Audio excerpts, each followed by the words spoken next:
Welcome back to The Short Game. This is a show where we talk about short video games, games that respect your time. I'm your host, Reagan Kelly, and I've got three awesome co-hosts with me today. Laura Nash, how are you doing, Laura? I'm doing good. And Nate Heininger. How you doing, Nate? I'm doing well. Got a hand cramp and couldn't feel better about it. Oh, man. This was a hand cramper. And Shane. Shane Kelly, how are you doing, Shane? Yeah, I'm all right, man. Pretty good. Yeah, and we're talking today about a game that I've been looking forward to talking about on this show for a really, really long time. Yes. And that is Severed by Drinkbox. So longtime listeners to The Short Game will know how super into Guacamelee I was, at least, and I think all of us were. Oh, yeah. Yeah, it's a weird Absolutely. game, but it just really nailed its mechanics and was super, super fun, had a fun, cool art style, and it was a mix of genres that I previously hadn't really seen mixed, but that worked great together. Yeah. And so I was really looking forward to their next game, and when I heard that their next game wasn't going to be Guacamelee 2, I was crushed. And then when I heard what it was and saw a trailer for it, I was instantly sold and have been looking forward to this game for a really long time. And that's Severed. Yeah. This is getting harder and harder to kind of quantify because we've gotten so many games under our belt at this point. But Guacamelee, if I were making a list of my favorite games that we've done for the show, Guacamelee's got to be in the top 10. I mean, there was nothing wrong with that game. They nailed everything they were trying to do. So just seeing the name Drinkbox Studios attached to this game also had me very, very excited for it. I think I saw information about this game, saw it was going to be going out in the Vita, and then decided, hey, I'll get excited about this a year later. And true to form, it came out for iOS in July, and I'm so excited because to me this feels like an iOS native game, but that happens to be the length of a console-ish game. Yeah, and that's not by any means like an accident. Like when this game was first announced, way back in like 2014 or something, like pretty long back, it was announced for mobile platforms, and they didn't say at the time what that meant. But it seemed pretty obvious that it was a touch native game, and so the assumption was it was going to be coming to smartphones. And then a little bit later, it was announced that it was coming to the PlayStation Vita as a PlayStation Vita exclusive. And, first of all, if you're not familiar, the PlayStation Vita is a console from Sony that is a touchscreen. It's the successor to the PSP. It's been out for many years now, and it is in its declining years. I'm a big Reagan fan of the owns Vita. 2 of them. I do. Actually, 3 if you count the PlayStation TV, which runs the same software. I do have 3 Vitas. I just really like why? the Vita. Yeah, it's the successor to the PSP, like the cassette deck is the successor to the vinyl record. They're both dead as dead. Anyway, the Vita is a still a platform with a passionate fan base. Some people really like it. And I was really excited to hear. So Guacamelee came out first on PlayStation Vita, and so it was kind of neat to see that Drinkbox was continuing to support the platform. But it seemed really, really weird to do a Vita exclusive game in at the time I guess it was expected for 2015, and I mean even weirder in 2016 when it came out as a Vita exclusive. There was a kind of an understanding, I think, that wasn't going to be a long-term thing. Drinkbox has always ported to everything. Yeah, I mean, before they released it, when they were kind of hyping the game with some pre-release trailers and things like that, they were hinting that this game could come to basically every platform under the sun. They talked about, in an article with Destructoid, they talked about it coming to PlayStation Move, to Kinect, and to what eventually became PSVR, which I think would be pretty awesome if they Oh my did god, that. this would be so But exhausting on the Kinect. Wouldn't it? Yeah. man, I mean, it really those would. kinds of slashy like movements would definitely have had to have been toned down, or my arms would have had to have been toned up. Well, we actually haven't said anything about this game and what we've talked about its history. Yeah. But, So we've talked a lot slashing. about the. There is slashing involved. What sort of slashing, Laura? Severing slashes. Lots of severing, swiping.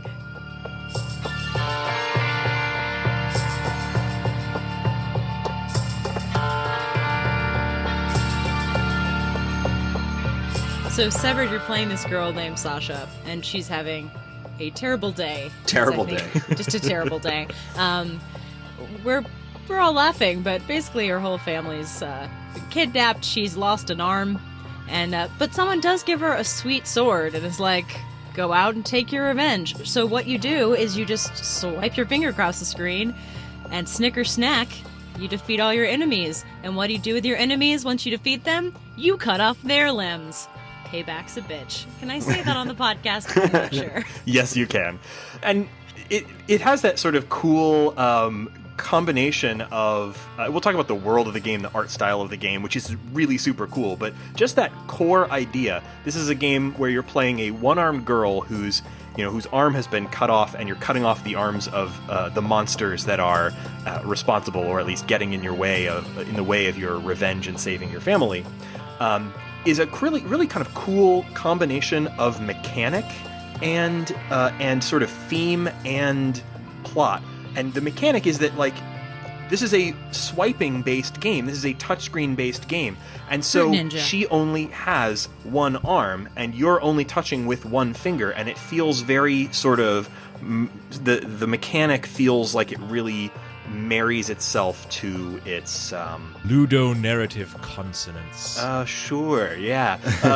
Something that I saw that I just thought was really cool was... somebody, I think it was a fan, I don't think it was actually something that they sold, but a fan had made some styluses that you could play the game with that were shaped like this sword. I was like, oh, that makes perfect sense, because in essence, you're playing as this one-armed girl who just has this sword, and your single finger is just very clearly representing your sword swipes. It just works in a way that even something like Infinity Blade didn't quite, because although this has a lot in common with the combat in Infinity Blade, it was just a little more abstracted here. It's very specific. You swipe and you cut off a limb. Yeah, and there's a little bit of a finger dexterity to it. There's short swipes do smaller damage, but you can generally do faster. More of them. Long swipes do more damage. There's charge swipes. There's also, you have to be very directional. I know we're going to talk about some of the monsters in a little bit, but it's not just crazy, here's a bad guy, just swipe your finger as fast as you can to kill it. It depends on the type of bad guy, the type of move set they have, what part of them is available. So sometimes you're doing tiny little quick flicks. Sometimes you're just, swiping as fast as you can. Sometimes you can only swipe from right. You can only swipe from left. And all of this, if I was listening to this, I would say that does not sound very interesting to me, because I've generally not really cared about finger dexterity swiping games on iPhone or whatever, like Fruit Ninja or whatever, but they pull it off expertly. Yeah, I think what the twist that they do on that worked well for me is that it adds kind of a time management element to it, and those are two game styles that I don't always like, but having them together has sort of an effect of making you feel like you're kind of artfully dancing between enemies, landing the hits just right when and blocking lots of incoming damage. I really thought that worked.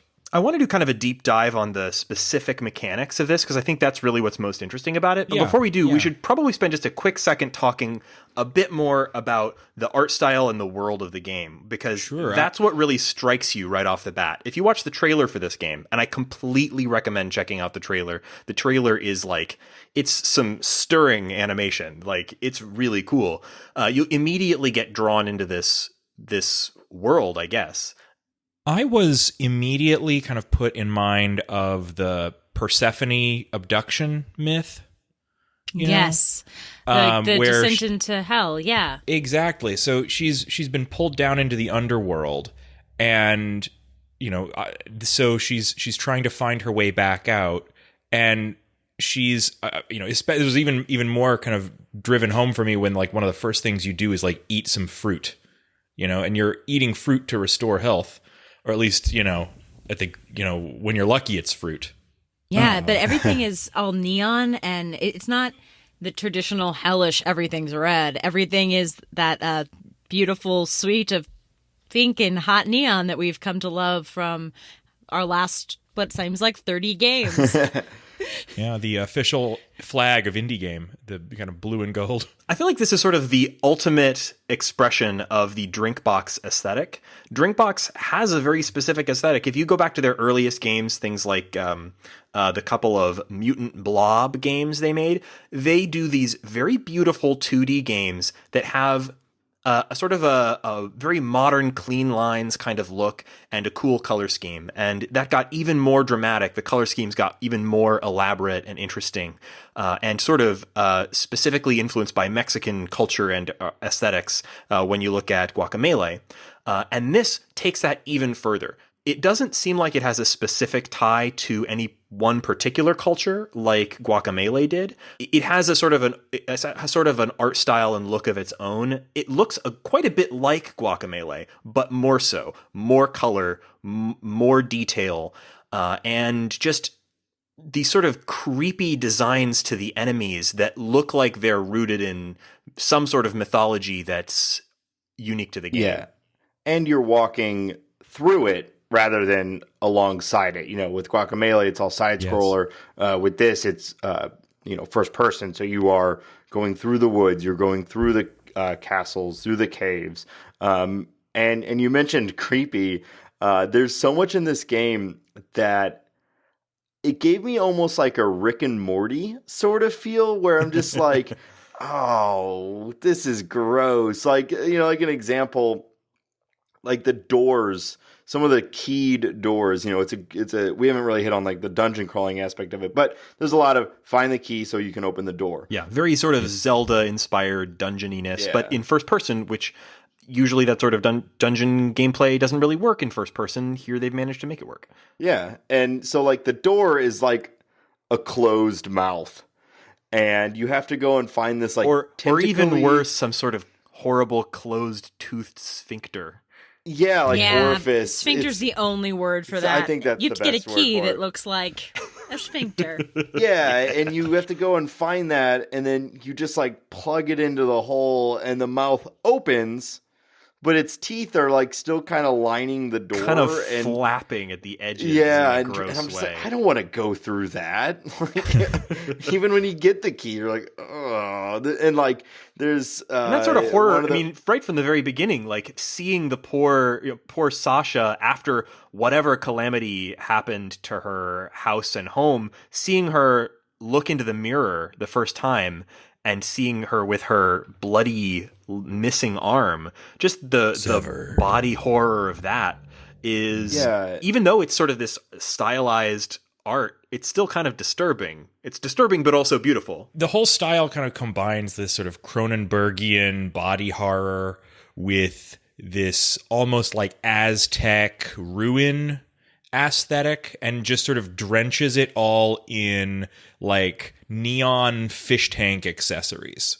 Yeah, and I think because of the color scheme, I was surprised at what still hit me that was being really disturbing, because it still can be gross, but it doesn't have the traditional markers of horror. You don't get like pools of blood, but you get birds with... Although you do get some blood spray. Blood spray. Slashy.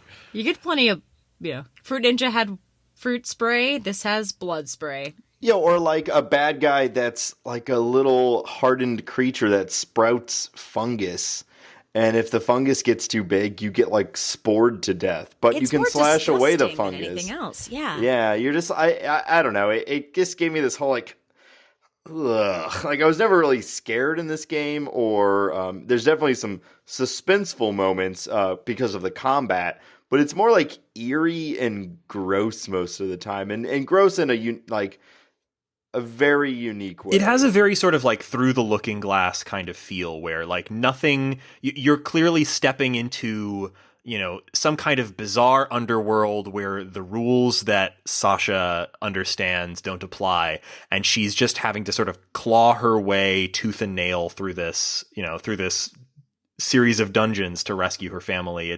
It feels very visceral, and that sort of like going in and cutting parts off of enemies and slapping them onto your armor kind of thing really awesome. And to go with kind of what Laura was saying at the beginning, this is a game where the person you're playing is just having a terrible time throughout. This is not a like story of, you know, like I control a superhero and we save the day and we're just like crushing everybody. It's kind of like in the Lara Croft game where just like every turn of the corner is something awful is happening to Lara Croft. In this game, it just feels like you are just like fighting your way for survival, and there's never really any moments of triumph necessarily, just more like survival. If I can expand on that kind of about the tone, Nate, one of the things that I think distinguishes this game from the past Drinkbox games is the minimal use of humor. Every previous Drinkbox game has been very much played for laughs, and this game is really designed to disturb in a lot of places. And there are some kind of elements of dark humor, like with a couple of the NPCs that you meet during your quest. That's like a two-headed bird, for example, that makes some jokes. But throughout, you're being pushed in sort of an aesthetic, like grim way that I think is really. I just don't see that a lot in any mobile game. I don't see it a lot in games, in a lot of indie games in general. I think it's pretty neat. Yeah. And it's amazing that they were able to pull that off because, like you said, it's definitely not what their studio is kind of known for. You look at Guacamelee, and it is chock full of references to other games, references to various pop cultural kind of things, and it all has a sort of a tongue-in-cheek kind of humor to it. I mean, even the title is a joke. So, yeah, I was really surprised when I saw this game coming out of that studio, and I thought, I wonder if they'll be able to pull off a game with the tone that they're kind of portraying in their trailer here. And it carries it through, and yet doesn't manage to like it doesn't beat you senseless with it. Sasha's having a really bad time, but I had a lot of fun playing it.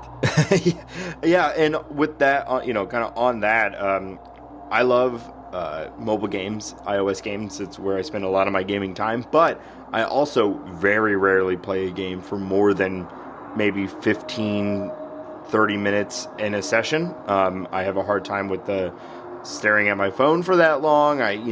It's too easy to get distracted. I close the game out, I do something else. This is by far the most engrossed I've ever been into an iOS game, and the longest I've sat and played a single game without breaking.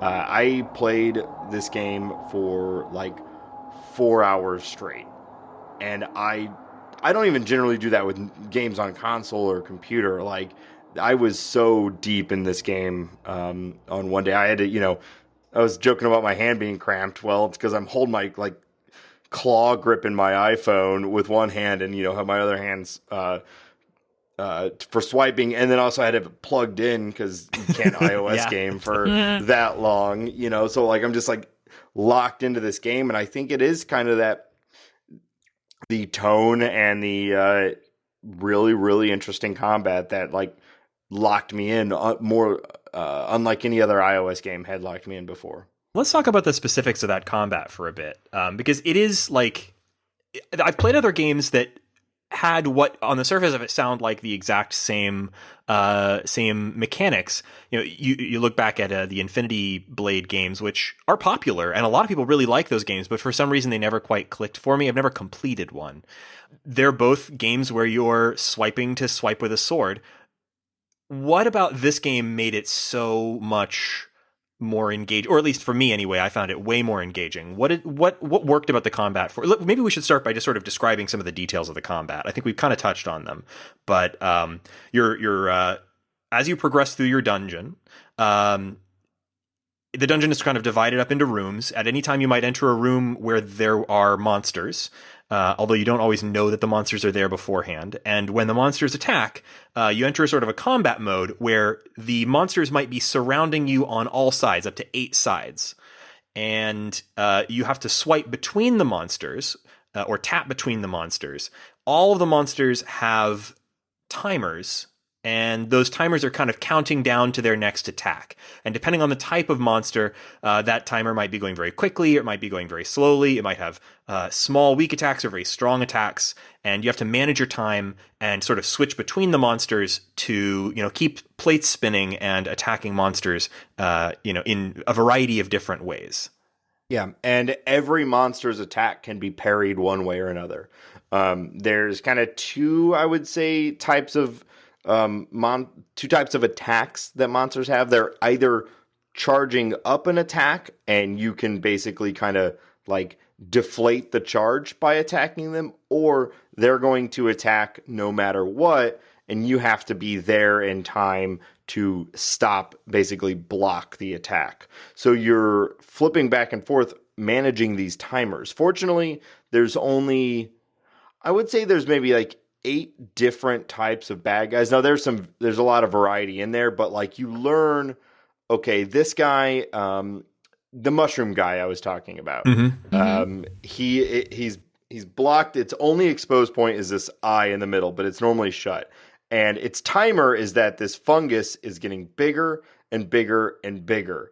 And it's marked by not only the fungus getting bigger, obviously, but if you're not actually looking at him, there's a little icon on the bottom of your map or of your screen that has like a yellow circle that's getting bigger, getting more and more full. And once it reaches the top, it starts blinking red. With this guy, if you can get over to him and you can slash off the fungus, it reduces the yellow timer. So conceivably, he would never attack if you can just make sure that before he attacks, you go over and slash off this fungus. So it's a timer that's relatively easy to manage, and those guys are generally the kind of, you see a lot of them, and they're generally easy to handle. But there's other guys. Now add in the octopus monkey face sphere. Yeah, exactly. Who is going to attack no matter what. It's just on its own timer, and it will sit there blocking like its left side, so you can only swipe from the right, or blocking its whole body, so you can't swipe at all. And then all of a sudden, real quick, the yellow timer will fill up really fast, and then it'll swipe at you from any of its like 8 arms, and that arm will briefly be red. And if you can swipe at the right angle that the arm would be attacking down at, so it's not just like hit the arm, it's actually kind of like reverse you have to swipe counter what it's going to do. The attack, yeah. You can block that, and if you block it, then it usually leaves them open. So if you're imagining a combat between those two, what you're probably doing, or at least what I'm generally doing, is focusing on the 8-arm guy, keeping an eye on the timer of the fungus, swiping the 8-arm guy when I can, blocking his attacks when I can, trying to kill him, and then just have the fungus guy, who is a lot easier to manage on its own, because it will never attack if you're just looking at it. But its attack does an enormous amount of damage if you let it happen. So you have to keep fast monitoring those things. And on top of that, once you've as you're fighting these guys, you're getting your little hits in on them, and as you do that, you're building up a focus meter. And the focus meter is just sort of a measure of how much damage you're doing to them versus how much damage they're doing to you. If you're getting hit a lot, it's knocking out your focus meter. Also, it's marking like combos. So if you're hitting clean and not hitting, so I was talking about like the 8-arm guy blocking. If you're hitting it only on the spots that aren't blocking, then your focus meter is going much higher, faster. But if you hit something that's like a block, then it stops the progression, and you have to kind of rebuild the momentum. Right. So ultimately, your focus meter is kind of a judge of how well you're doing in terms of precision. And if your focus meter is at the maximum and you kill an enemy, then it enters sever mode, which means that you can then cut off. You get only about 2 seconds. It's very quick. And you have to very quickly do some very precise swipes to cut pieces off of the enemy. So, for example, that 8-armed monkey guy, he jumps up in the air, and as he's dying, he extends his arms, and you have just a fraction of a moment to cut off as many arms as you can while he's in the process of disappearing. And those arms drop to the ground. You can pick them up at the end of the battle. And each type of enemy drops a different type of part. So your fungus guy drops his eyeball if you manage to sever it. The monkey guy drops his arms. And there's like 6 or 8 different types of parts, wings and tentacles and so on, that different animals have. Lower skeleton jaws. Oh, yeah, that's gross. And that's essentially your loot. There's other things you might collect throughout the game. So there's upgrades to your health and upgrades to your mana that you use for your spells, which we haven't talked about yet. But ultimately, you're collecting these bits and pieces, which are kind of the currency that you use to buy upgrades to your armor. Yeah, it lets you kind of specialize. It's really cool. It's just another depth to this game that I wasn't expecting, because the upgrades are kind of tied to how well you do. So I think that there are people who might take longer to, if it takes you a while to get adept to the combat style, which I think it's not particularly really difficult, but it does take some practice. Mm-hmm. You might progress slower than others, or you might progress really fast. You're very much directly rewarded for how well you do in the combat. And the upgrades will be, they don't give you new talents necessarily or new skills, but they make your existing skills better. And you can specialize where it's like long slashes do 5% more damage. Long slashes do 10% more damage. You don't have to buy that one if you're not doing a lot of long slashes, but you can if that's what you kind of want to specialize in, or there's a lot of defensive ones. Eventually you kind of get them all, but the middle first half of the game, you really are kind of defining around how you play your character. Yeah. And I really like that you can also build a power-up system that based on how you play. Like, if I was on a plane for playing most of this game, so I knew that long slashes were going to be tough because I kept hitting my fiance while he was trying to sleep. I'm sure he loved it. Specking for elbow room. Oh, yeah. And so I kind of wanted to upgrade my short slashes first because I knew that's where I was going to be for the next 3 hours. It's funny, I did the exact opposite for a similar reason, because I was trying to play this game in bed, and the problem was that, for the first part of this game, my strategy was mostly lots of little, quick, short slashes, basically scribbling back and forth on the screen.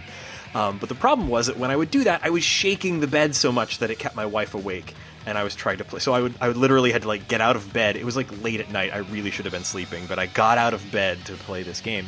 And later I went and spec'd for long slashes so that I could carefully do fewer long slashes without shaking things around. But the real move is really fast long slashes, and that's Yes. what. If you're a real pro. And I had the same thing playing in bed. I'm the whole bed is shaking. Or I was playing on the couch, and the whole couch is shaking because I'm just because it's kind of moments of panic, because you kind of have to set up where you could really slash like that. Most monsters don't just let you go crazy on them. You have to kind of get them in that spot, wear down their defenses or whatever, where they'll open up, and then you just go, buck wild on them.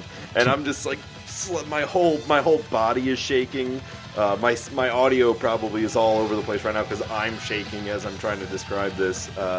And that's when it is also most satisfying, when you're just tearing them apart, and the combat in this game is so fun, and it's just feeling so free to just swipe like crazy on it. It's super frenetic and really exciting, and if you're not in a place where your elbows are gonna hit a significant other, going to town is so much fun. Yeah, and it's often. I died a lot in this game. Yeah, whole lot. And a ton. A lot of it is learning. You kind of figure out what sequence, because it's almost always multi-combat, multi-creature combat. They do a good job where if it's a new creature, you'll usually play it one-on-one just to learn its moves, and then from that moment on, you're dealing with 2 or 3 of them, or 6 of those mushroom guys and 1 of the other guy. It's constant juggling. Every fight is a slightly different combination. Every fight feels like it's got some new quirk that means you have to adjust your tactics a little bit.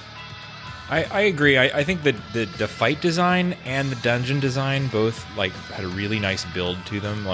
There was a moment where I had sort of been climbing this tower, and dungeon crawls in general, I think it's easy to get lost, especially when you're navigating a map that's just 1,000 identical squares. But I felt very well kind of able to make my way up to the top of this dungeon. I'd finished something, and then it dropped me into just a place where I was surrounded by like 1,000 of those little mushroom guys. Mm-hmm. And it was such a cool moment because it's you fight 8 of them. Yeah. It was like a moment where it's like, oh, here's the monster that you thought you had figured out how to deal with. How can you deal with like way more of them than you've ever seen of any monster in one place in one time? The dungeon exploration in this game is full of cool little moments like that. Like I think the combat in the game was cool. I really, really enjoyed it, and I think it's probably the biggest strength of the game. But the biggest surprise of the game for me was how much fun the dungeon exploration sort of angle of the game was. So to kind of explain, this is a dungeon crawl in the sort of old computer RPG sense. This is a first-person dungeon crawl. So every dungeon or every area is divided up into little rooms that are connected by doors.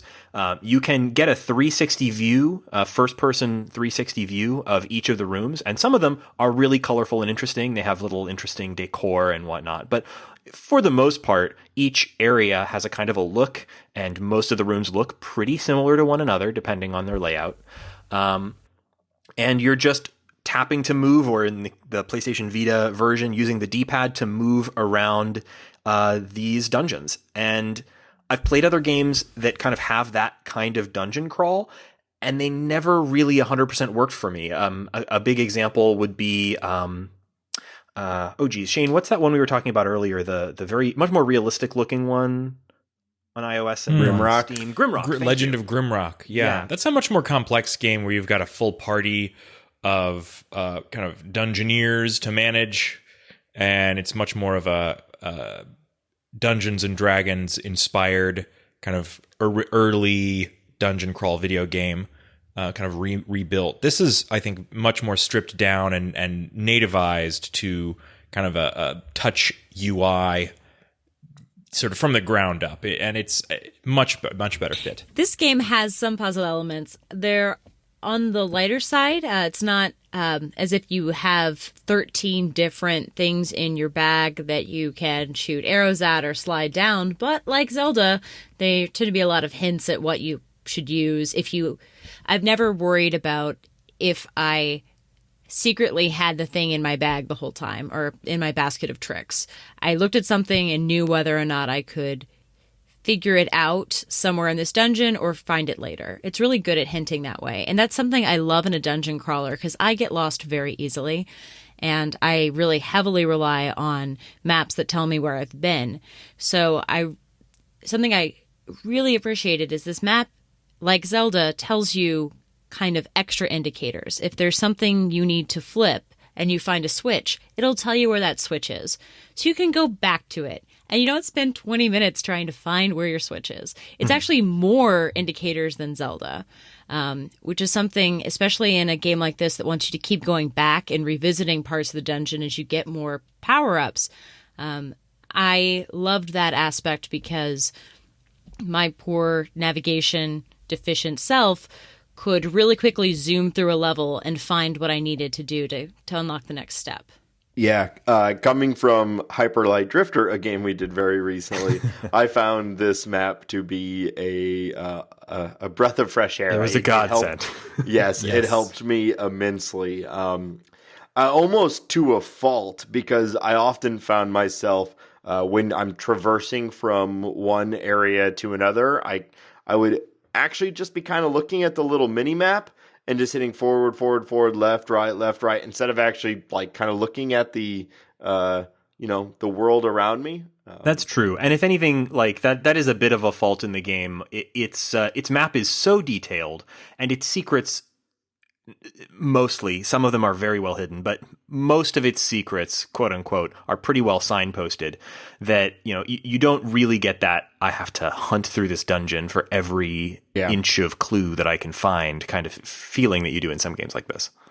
I liked that though. I thought that the combat was good enough that and the world interesting enough that I didn't need the added complexity of where am I at all times, because there's a lot of floors. There's a lot of locked doors, a lot of gates that you're opening. It's all relatively linear, but if I didn't have the map, especially because it is all just like first person, room to room to room, I think that I would get frustrated or get lost and spend time doing the things that aren't fun in games like that. Whereas this game let me just do the fun things, solve puzzles and fight monsters. Speaking of really fun things that this does with hinting, the sound design when you got to some levels of when you're getting closer or further away to things also helped me navigate and help me figure out puzzle design. And I loved just the subtlety of things getting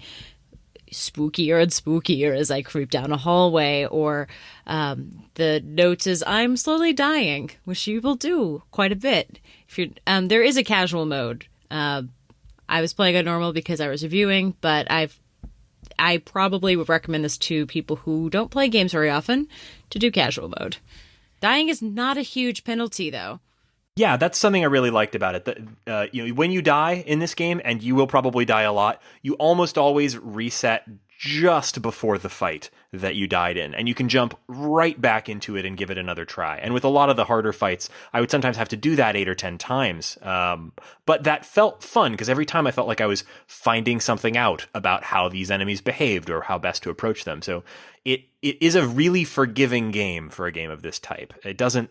It feels a little bit hardcore in some ways, but also really forgiving and fair. Yeah, I think that also helps with the fact that on mobile you're going to be putting it away sometimes at a moment's notice, often in the middle of the fight, and you're not being penalized and sent back to the start of the dungeon or to the entrance to the level or anything like that. You're usually just going back to all the enemies are reset, but you're right there. Yeah, the challenge is in the fight, not how you got there or anything like that. And one of the things I love, too, is that once you've cleared a fight, it's cleared. If you come back to that dungeon for whatever reason, much later in the game, that room is clear. You don't have to do it again, because a lot of these fights are like memorizing the attack pattern. Some of the stuff we talked about in Hyper Light Drifter, actually, to bring that back, you're memorizing kind of like the attack pattern of the creatures. You're memorizing, you're developing your attack strategy. Okay, I'm going to do this one first, and then I'm going to swipe over here, block it, swipe over here. Or at least that's how I handled it, kind of like developing a game plan, and then it's about executing it. And once you execute it, you've won. Feels great. You sever the body, collect the little parts, eat up their hearts, and then, move on. And speaking of coming back, like this game, and also kind of playing off of its, the game's fairness and so on, the few times when I did get really stuck in this game, I should be honest, like I bought this game on launch day when it came out on the Vita, and it took me a while to get around to covering it on the show for 2 reasons. One, I'm the only one who had a Vita, so we were kind of waiting on the iOS version. But the other was that I got pretty stuck not too far into the game. So I completed the first dungeon, and in the second dungeon, not too far in, I got really stuck on a particular fight. And I tried that fight probably dozens of times. And so I kind of put the game away for a while. And when I came back to it, it occurred to me, I was still stuck on the fight, couldn't get past it. And so it occurred to me, why haven't I gone back and looked for more secrets? This game's dungeons are absolutely chock full of secrets. As you play through the game, you unlock new spells and abilities, which will help you find those secrets or unlock doors that might have been closed to you before. And so I was really stuck, but 30 minutes of backtracking through a dungeon I had cleared already gave me enough extra stuff, upgrades to my heart and brain, the mana thing, and other bits to tack onto my armor, that I was able to just like completely upgrade Sasha's stuff and come back, and then that fight was like a one and done. So if you get stuck in this game, remember, you can always backtrack and try exploring for more secrets, upgrading your stuff, and then come back and just steamroll those things that are bothering you.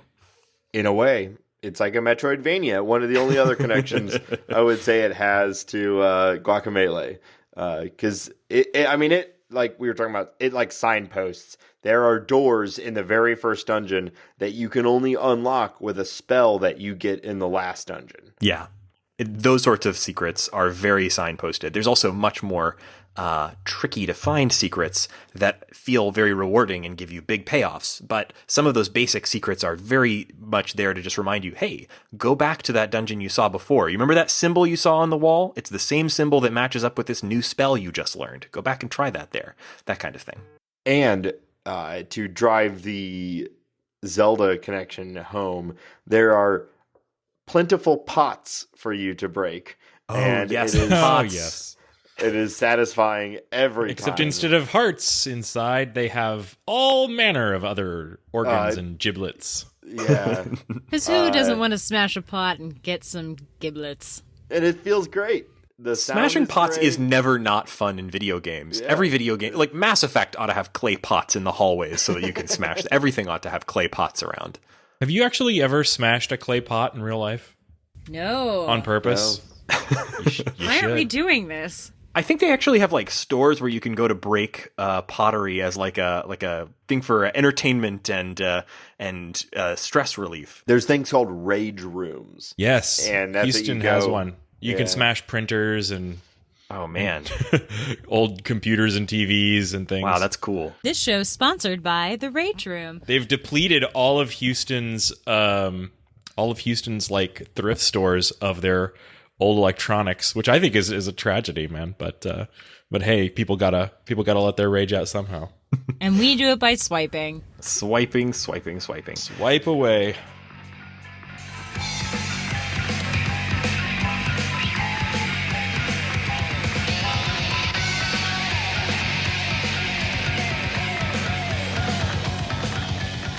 So one thing we didn't mention while we were talking about the art style of the game was that the game has a killer soundtrack. I'm going to be editing some into the show as we go. Just to quickly drop the name, it's by a group called Yamatanka, featuring Sonic Titan and Pantayo. So there you go. It's kind of different than I expected the soundtrack to be like. There's a few tracks that have this sort of otherworldly kind of feel to them, but a lot of them are sort of driving guitar pieces. So there's a lot of variety, but I don't know. Like, what did you guys think of the soundtrack? Didn't really listen to it much. Yeah, played without headphones a lot. Oh, that's a bummer. I played with headphones a lot, and I thought it was great. It adds to the tone. The sound design and the soundtrack is great. All of the swipe effects have a great sound. The infuriating when you swipe and hit a shielded, the like chunk. Oh. It drove me crazy, and like the whole screen shakes. It just made me angry, and I think the sound effect had part to do with that, and that is a good thing. I mean, I thought they nailed it on the sound side. Yeah, it sounded really good. So definitely play with headphones if you can. Probably not 100% required. There's absolutely... I don't think there's anything you're hugely missing if you're not listening to the game, but... It does help in combat a little bit, because if you miss... If maybe you're not looking at one of the yellow bar timers, you'll start to learn the sounds the things make before they attack. Various grunts and things like that. And you can kind of hear those as well right before they attack. So if you've lost focus on the yellow bars, because there are a lot of things going on at the same time, it can serve as another reminder that you need to move over and block that attack.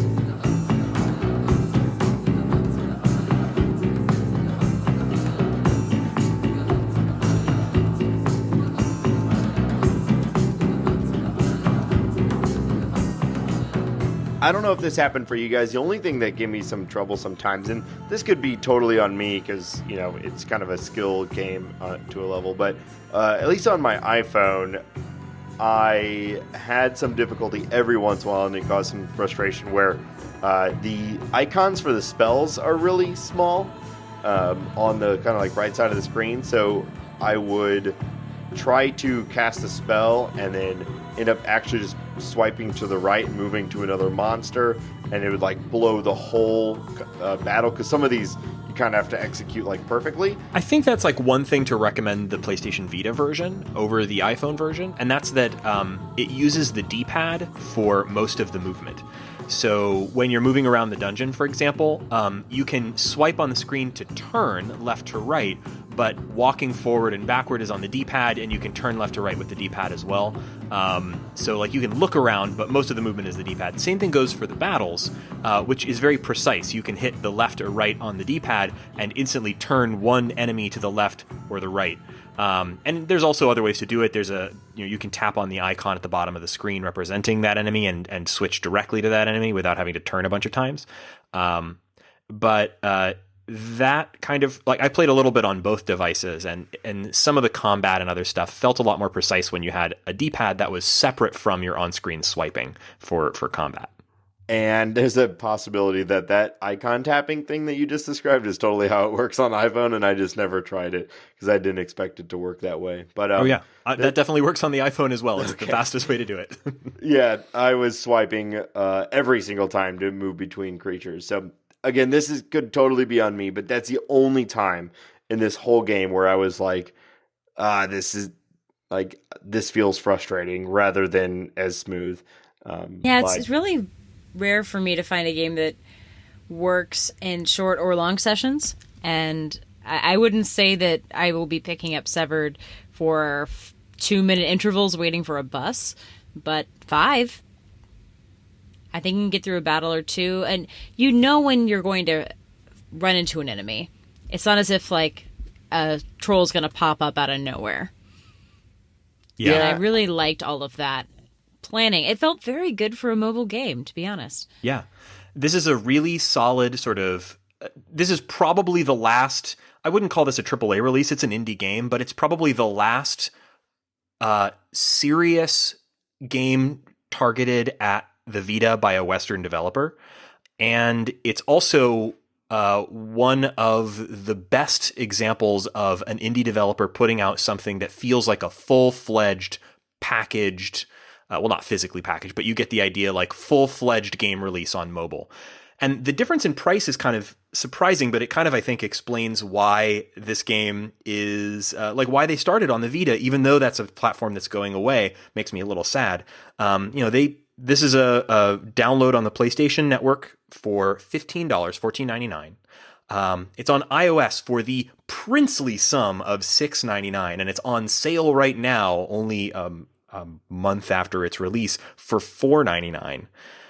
So like you can see order of magnitude difference in pricing, or what they're able to get for this incredibly polished, really full-featured game on these two platforms. It's also, we didn't even mention, out on the 3DS and the Wii U, both of which are touchscreen platforms that I don't really play a lot of games on these days, but I would definitely play this on iOS given the choice. It's cheaper than any of those other options, and I think it probably isn't right for the 3DS.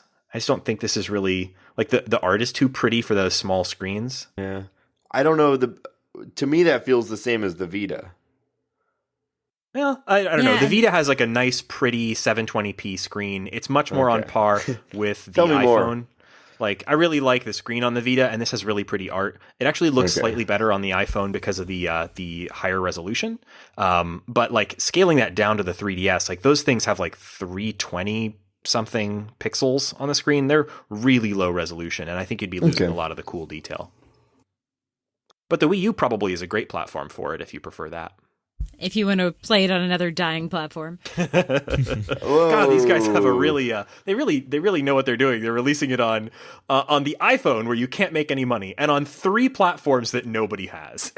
I mean, the 3DS lots and lots of people have, but this really isn't quite meant for that platform. But yeah, and totally. On that note. Yeah, on that note, I totally recommend this game. Go check it out. It's not that expensive, particularly on the iPhone. Great game to play on the iPhone if you want a more full-fledged game experience there. Yeah, I love this game. I put a lot of. This is actually a game that, as I was nearing the end, I was sad that I was about to finish it. Amen. I went back and I found more secrets, and I just I wanted to extend my time in the game as much as I could because I enjoyed it so much. And I don't normally do that, especially with the show. We're moving game to game pretty quickly. I don't generally seek out the extra stuff in games, but in this one, I was really feeling it, and I really enjoyed it. Yeah, and speaking of which, just before we started recording, Nate was telling me about some stuff that I missed in the game. So there are some cool secrets. If you get down to that sort of end game, there's some extra boss battles that you can seek out. I'll leave it at that, if you can look it up yourself. But I have a little more to go back to do. In terms of how long the game took, I spent just over 7 hours on it. Do you guys have a time idea? I completed it, and I do think I did a lot more of the kind of side stuff that we were just talking about. My final time played, because it does keep track in the game, is a little bit over 9. Mm-hmm. But I think I probably did leave it open a little bit, and of course, like I said, I went through probably more of the game than you. So it's not a total I could finish this in a couple, in an evening sort of thing, but it's still short enough. I finished it in about 5 days. Yeah. So this is a really nice sort of game in terms of hours played, right in our wheelhouse. Under 10 hours, you can probably breeze through it in 7, maybe stretch it to 9 or 10 if you want to try to explore every nook and cranny. And I guess that's it for this episode. Thank you guys so much for joining us here on The Short Game. We are on the web at www.theshortgame.net, where you'll find our contact form. We love to hear from you. We've gotten some really good suggestions recently. I'm playing a game on my iPhone right now, or not this second, but right now, that was suggested by a listener that might be up for our next episode. So let us know what you're playing. If it's short, we want to hear about it. You can also leave us reviews on iTunes. That's the best way to support the show. There's a link to do that from our website. We have a link in the show notes to do that. We really appreciate those. So if you have a moment and feel like dropping a quick review on us, yeah. on Furthermore, iTunes, that may be currently the only way to support the show. well, you can support it in your heart, and also tell your We're friends passing about the it. savings on to you. So put those iTunes reviews. Yeah. And you can follow the show on Twitter. We're @_shortgame, which is another great way to get in touch with us. Or you can follow me directly on Twitter @RayganK. That's RayGanK. Shane, where can people find you? I'm on Twitter @8BitShane. And Nate, where can people find you? On Twitter @NateSTL. And Laura Nash, where can people find you? You can find me on Twitter @Laura J. Nash. And thanks again for joining us on this episode of The Short Game.